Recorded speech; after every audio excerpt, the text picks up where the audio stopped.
Hey, it's Faniel here, your host of Questions of the Day, where I take you on my journey around the world to uncover the practice of civic science in order to understand who does what, where, when, how, and everything in between.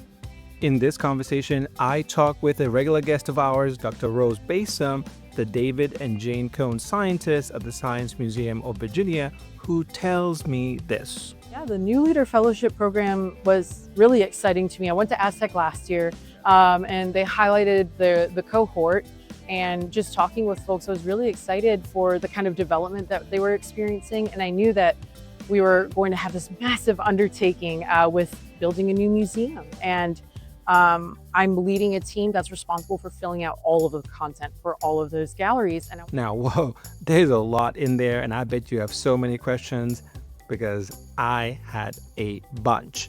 Here are a few that I asked her. Previously on Questions of the Day. So we're really interested in understanding what are those conditions, what gets people excited, what gets them inspired.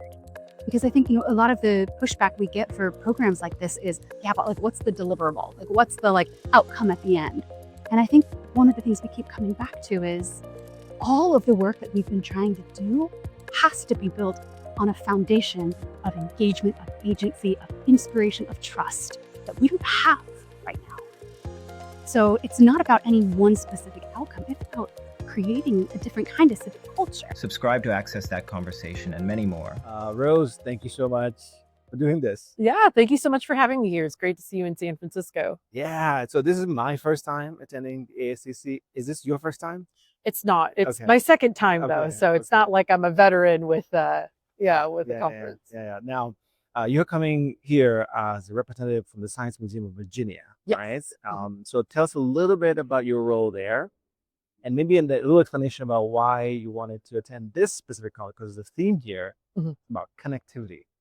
Yeah, Okay. absolutely. I mean, so I think about our mission, which is to inspire all Virginians. And I don't think a lot of folks understand is, so we have our campus in Richmond, but we actually have two satellite campuses. So we actually have a smaller campus in Danville, Virginia, which is kind of on the southern border of Virginia. Okay. And that's how we're able to reach out to more of the rural communities, which is really fantastic. So it's hard to have those kind of resources. So I'm really proud that we were able to develop a science center out there. Okay. But one of the things that really, I think, was a driving force for me in a lot of ways to come out here to engage with folks is we're building another satellite campus in Northern Virginia out in Loudoun County. And so we're moving on up to that Northern Virginia area. So now we'll have 3 campuses throughout Virginia and 3 different science museums, which is really exciting. Yeah. So when will that come online? So I'm not entirely sure yet, but in the next couple of years. Okay. So we're actively working on the project right now. I see. And the goal again is to inspire all Virginians, right? So even going to where they are, right? Not having them come to you all the time. Exactly, right. We can't get everyone in the state to come out to Richmond, Virginia. So, obviously building a whole new museum and campus takes a lot of time, but it's just the potential there to reach that population is really exciting. See, now last time we talked about a couple of exhibits that you guys have been hosting, Science of the Dark. You've got Senior Mornings as well. You were telling me a little bit about that. Yeah, and then a new one, Orbits, I believe, right? Yeah, so we have a lot of science programming that we try to aim for different audiences, right? So we're reaching out to everyone that we can. But one thing that we're really excited for that's coming up soon is a new gallery called Orbit. So we currently have a dome that shows planetarium shows, but also it's a large screen film.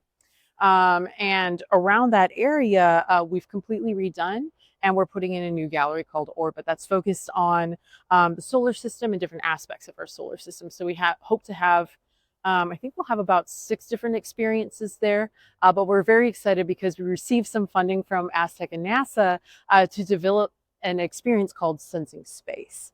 And so with that, we're really hoping to kind of pilot a more accessible experience for folks. And so we've teamed up with the Virginia Department for Blind and Low Vision to create an exhibit that is much more accessible to people who experience low vision or have no vision at all. And so we've created a set of tactile images that are communicating different ways to experience space. So you see a lot of images, right, from Hubble, things like that.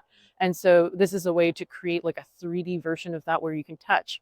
But the other sense that we wanted to push it beyond just touch, feel, and sight.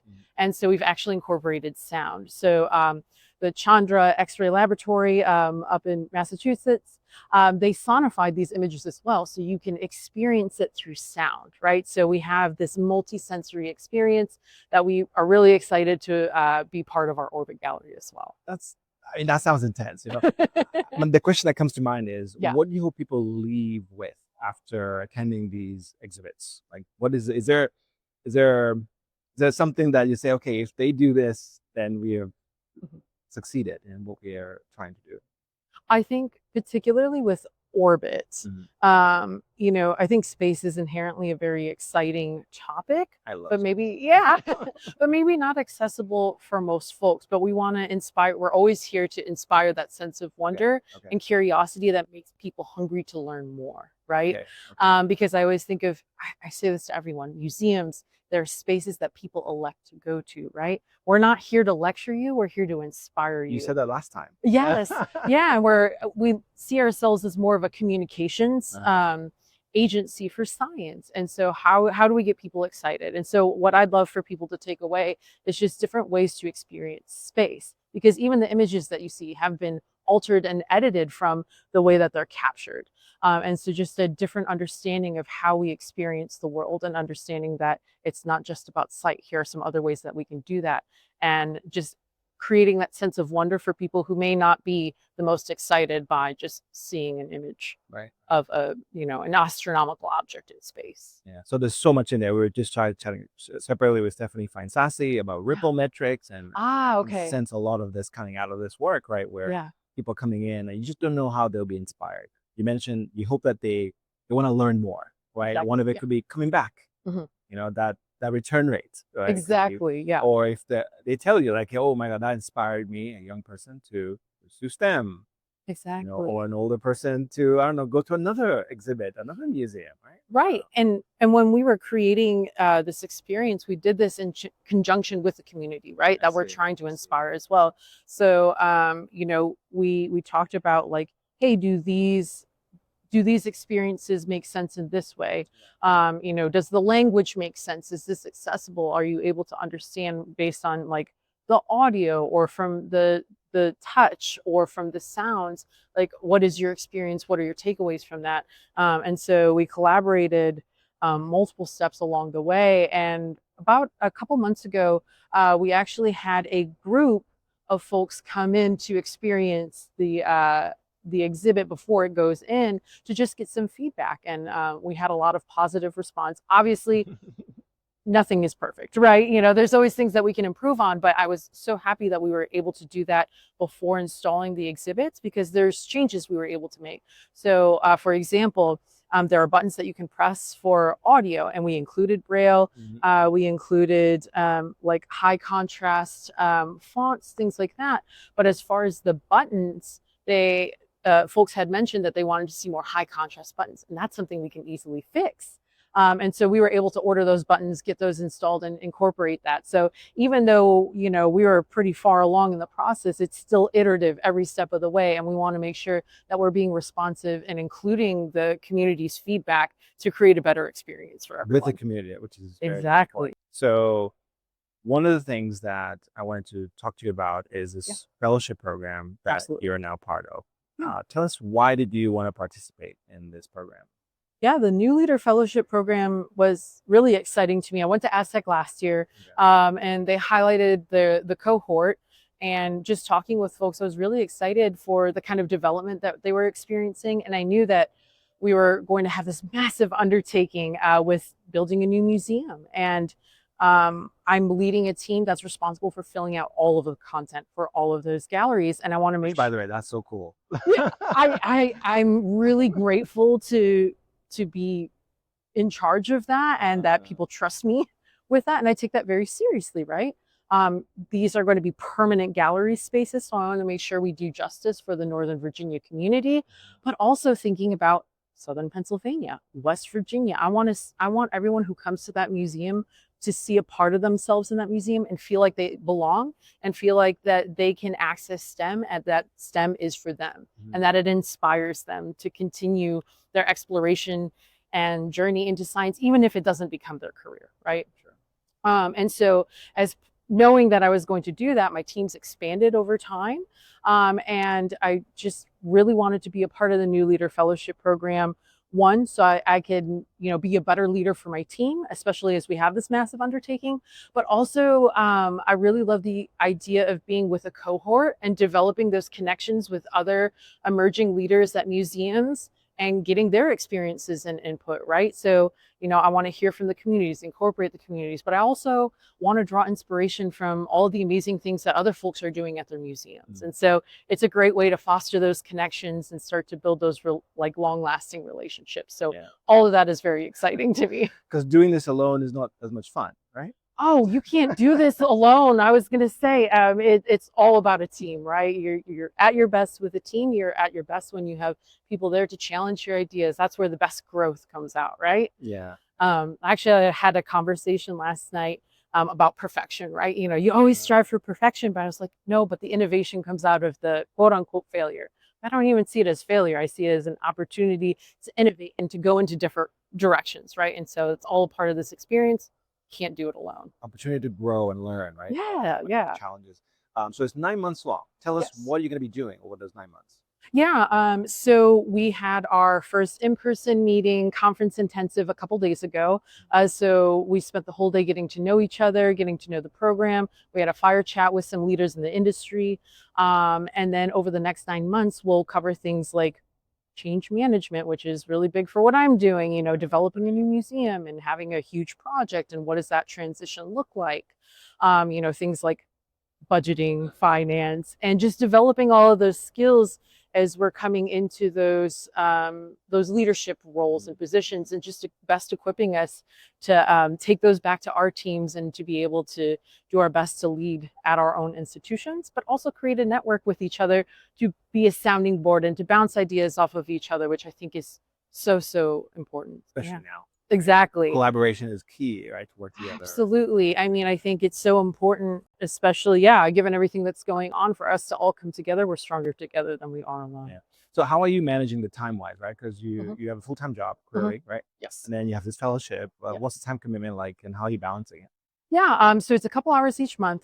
So we also will have a mentor that we're paired with that we'll meet with one-on-one as well. And so I'm grateful that my job is making the time and space for me to be able to attend that, because ultimately that's stuff that I then bring back to my organization and can share with my peers and colleagues and fellow leaders as well. So did you have to pitch the idea first to the museum, like participating in the fellowship before you applied? Or? Yeah, so I'm sure that looks different at every organization, but yeah, it's something that I brought up to my leadership before I applied.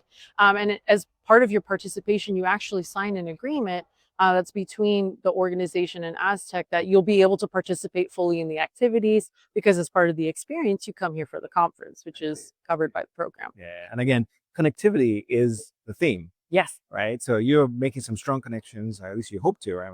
With the absolutely. fellowship program. Tell us about these early connections.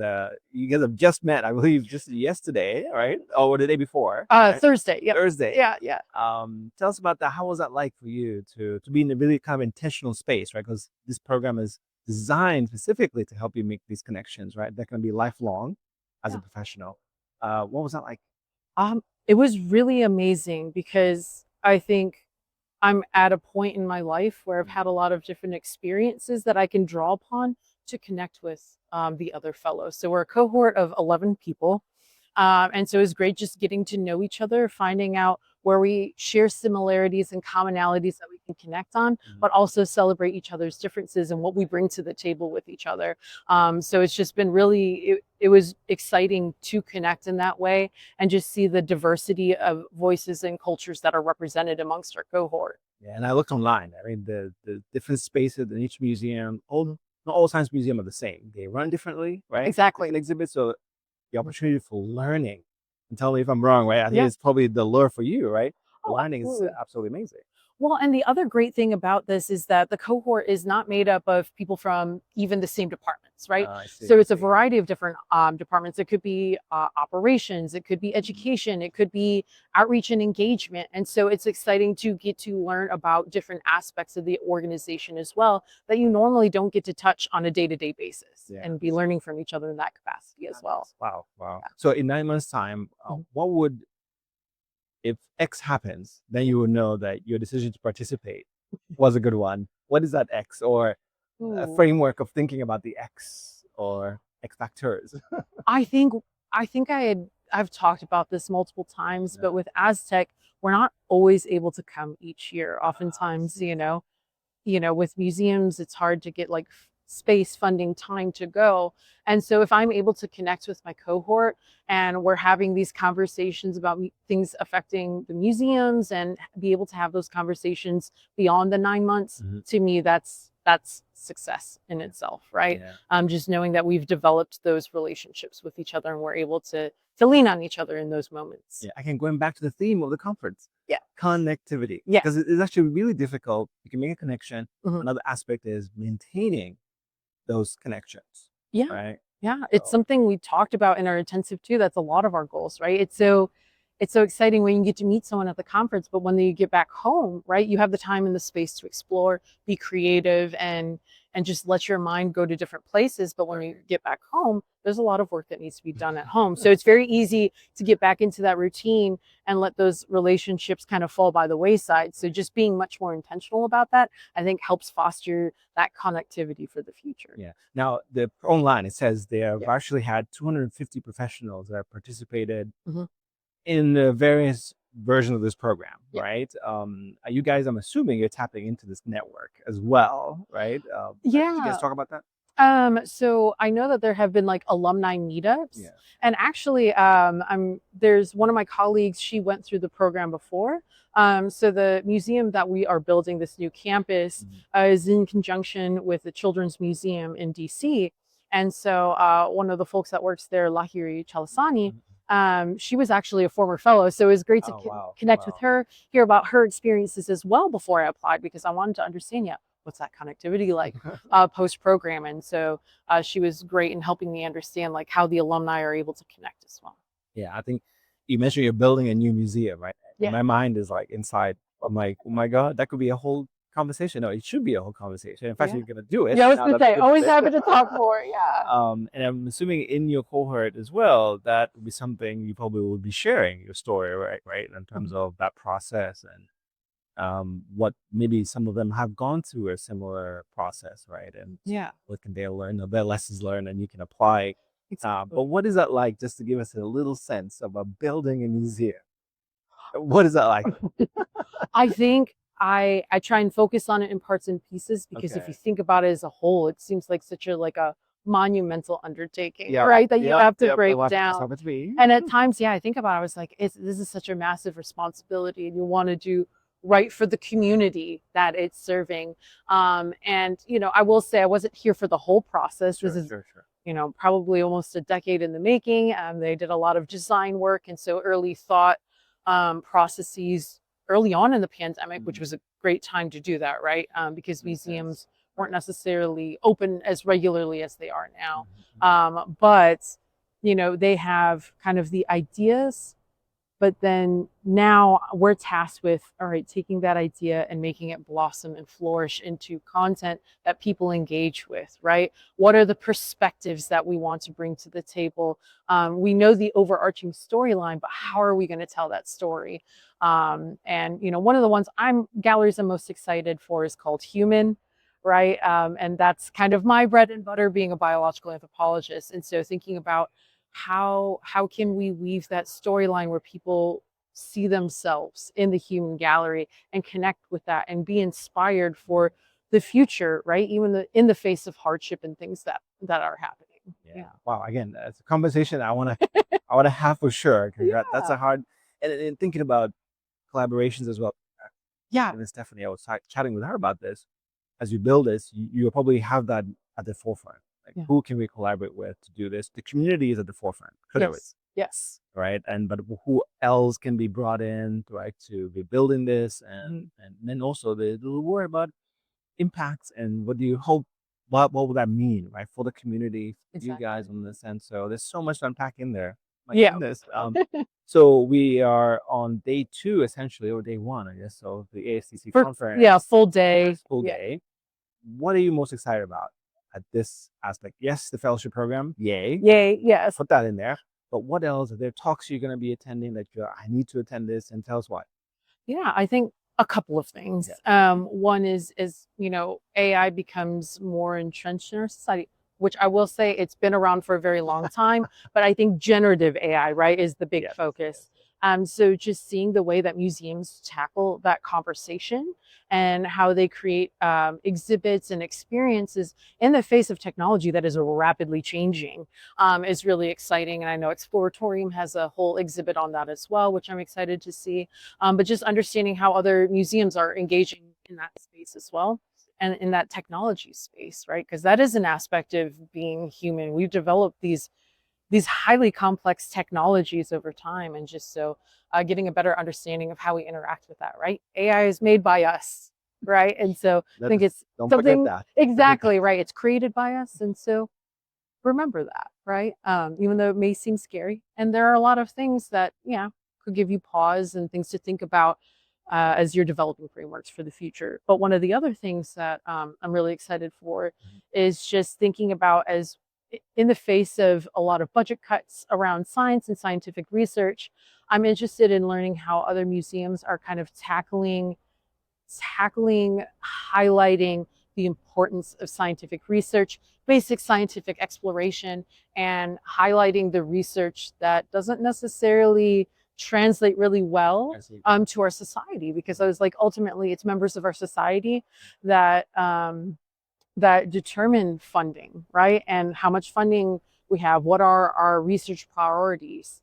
And if we can inspire those folks and get them to understand like why we're looking at jellyfish proteins that low, I think it'll help people feel more comfortable about the research that is being done in STEM and how long it takes, right?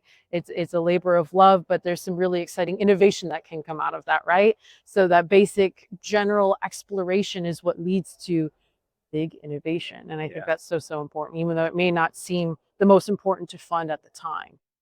I mean, I was looking at the schedule, and really the conference, there is something for everybody in here in terms of, it's not just for science museum professionals. It is a target audience, of course, but I think scientists there's something for scientists here, for professional science communicators as well, right? To bring in that. For me, I'm always thinking about that, this spaces where all of us in this civic science world come together, right? Whether you're in the science, informal science, right, spaces, or you are in the science policy, public engagement, whatever terminology you use. There's like a little piece here that you're going to tend to.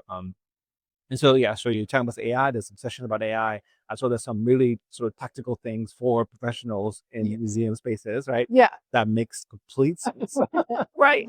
I think there's some really great panels as well that'll be there. And then tonight, there'll be this big Exploratorium, I believe, right? Unplug and play. Again, connectivity being the key focus. Well, I'm going to let you go because we are at the beginning of this day. You have a session to go to already. I really appreciate you taking the time to chat with me. Yeah, thank you so much for having me out. Excited to talk more about museums in the future. Museum building, yes. Museum building. So come right back.